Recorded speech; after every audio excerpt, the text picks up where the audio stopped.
goals, but what Jacksonville's doing seems to be kind of beyond that with their at least 3 a game all season. What do you see with that? Yeah, they're the word when I first started watching them on Monday morning was opportunistic on the back end.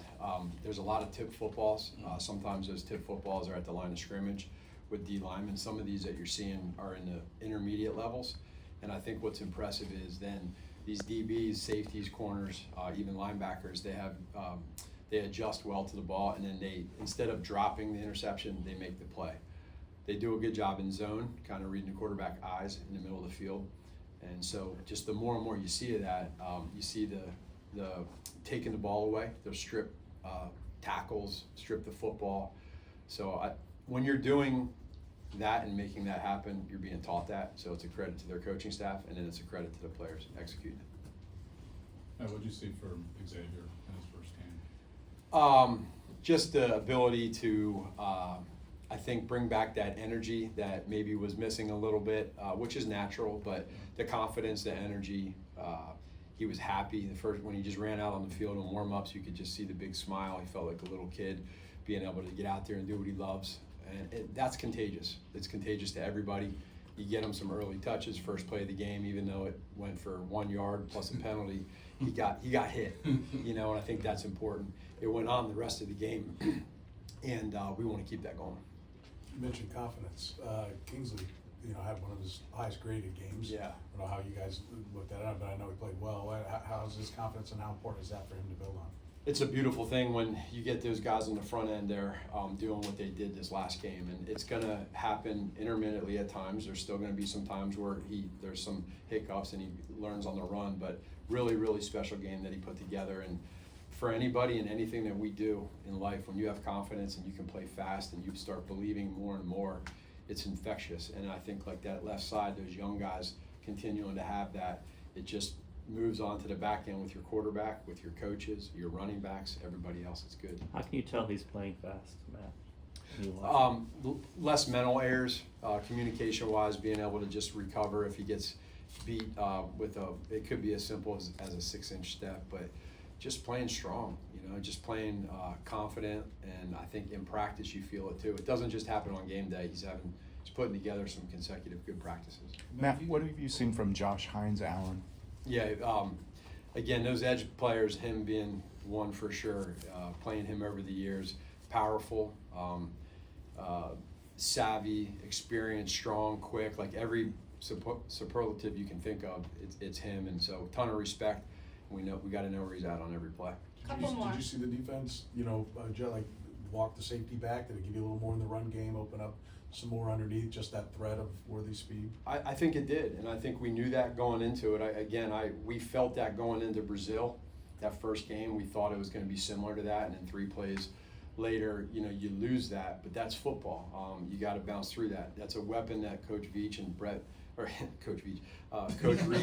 Veach brought in, and so that you want to be able to have those tools. And what's going on right now in that room, in the locker room, it's organically turning into like just a bunch of guys that they're playing fast, they're confident, they're happy, they're having fun, and that's contagious. And so the more of that you can have, the better. That's where we're at. But now the biggest challenge is we got to be able to stack it. We can't let what happened think that it's just going to happen against a phenomenal defense this weekend. We got to do it again and just continue to keep stacking this. We're gonna go last 3. Matt, Nick. Hey, Coach, with Rashard, what do you see in his development? What's he doing right now to be getting these opportunities that he's getting? Not making mistakes mentally. He's doing what he needs to do. And then you saw a little sprinkle of it last week when he caught that ball, Matt, on the sideline, and got hit a few times and stayed in bounds and probably got 6 extra yards that most people wouldn't get.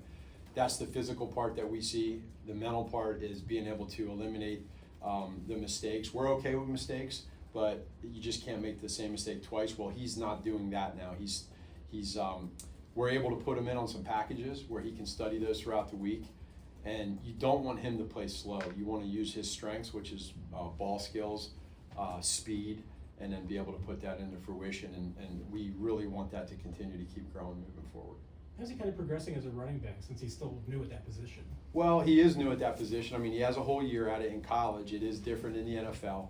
Probably with us, it's more schematics of what type of run game, footwork wise, whether it's inside zone, mid zone, RPOs versus under center, protection versus scat. There's a lot that goes into that. So kind of giving them a little bit at a time and getting to a point to where when we get to the end of the season, we feel like he can do a lot more for us and not be so much one-dimensional at times, which is what we're trying to grow with. Nate? You all have had pretty good success on fourth down. Mm-hmm. Is there something that you can pinpoint that has led to that success? And what impresses you most when Patrick knows it's do or die? Two things on that. I would say, number one, I feel like throughout the week, the coaches have done a good job of being able to really talk through and communicate the plays that we like in this moment, whether it's a personnel that we like versus what they do, whether it's a concept or scheme that we like versus what they do, and then getting to that moment and not wasting time and feeling the conviction of the call and executing it. And the players feel that. Last week, we didn't have as many third down conversions, but we were 4 for 4 on fourth down at critical times. So we talked about that on Monday morning with the team. Like that's important. We got to keep that going, and it's a credit to the players for executing it. Last one, Nick. Yeah, Matt, for you to be able to put yourself in scoring position on 8 consecutive drives last week and then have 4 TDs inside the 15, how do you build on that this week with the Jaguars' discipline zone-wise?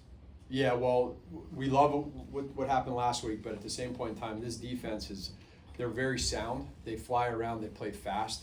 The different types of zones that they play, they can try to confuse you, and then their execution is really good. So we got to just make sure that we build off of that. It's a positive, but it can't be one of those, take one step forward, two steps back. We got to keep that going, and it's all about prep, good week of practice, and then on game day, you want to just score a bunch of touchdowns and stay away from field goals. Thanks, Coach. Thank you. All right, thank you.